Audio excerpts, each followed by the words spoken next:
गणपती बाप्पा। आज सिडको हडको सर्वपक्षीय गणेश महासंघाच्या या कार्यालयाचं उद्घाटन आणि त्यासाठी व्यासपीठावर उपस्थित असलेले आपल्या सर्वांचेच लाडके पालकमंत्री माननीय संजयजी शिरसाट साहेब, माननीय कॅबिनेट मंत्री अतुलजी सावे साहेब, विधान परिषदेचे आमदार संजयजी केनेकर साहेब, गणेश महासंघाचे नवनिर्वाचित अध्यक्ष राजेशजी मिरकर आणि त्यांचे सहकारी बाळासाहेबजी थोरात, जगन्नाथजी काळे, अनिलजी पोलकर, महेश माळवतकर, गादगेजी, नितीन चित्तेजी, स्वामीजी, शेरखानेजी, मेघावालेजी, अमय देशमुखजी, सतीशजी, रेखाताई आणि सर्वच उपस्थित बंधू आणि भगिनींनो, सालाबादाप्रमाणे हा अतिशय मांगल्याचा, उत्साहाचा आणि सर्व समाजाला एकत्र ठेवणारा असा हा महासंघाचा आपला हा गणेश उत्सव। आणि खरोखर कौतुक करावं असं या सिडको हडको महासंघाचं की सर्व पक्षीय हे नाव ठेवून खऱ्या अर्थाने जो उद्देश आहे की हा गणेश उत्सव सर्वांनी एकत्र राहावं, सर्वांनी एकत्र यावं, सगळा समाज 18 पगड जाती एकत्र राहाव्यात म्हणून याचं केलेलं आयोजन हे आपण खऱ्या अर्थाने हे सर्व पक्षीय हे नाव लावून करताय, हे खूपच कौतुकास्पद आणि अभिनंदनास्पद आहे।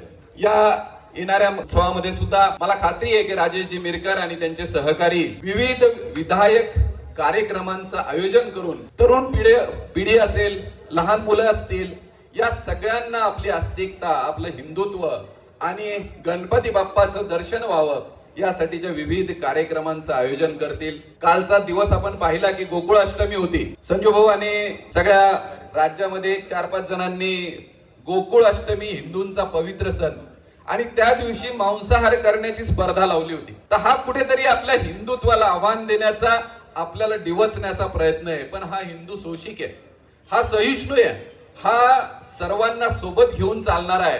पण आपणही या गणेश उत्सवामध्ये सगळेजण जागे राहूया, अशा प्रवृत्ती डोकं वर काढण्याची शक्यता असते।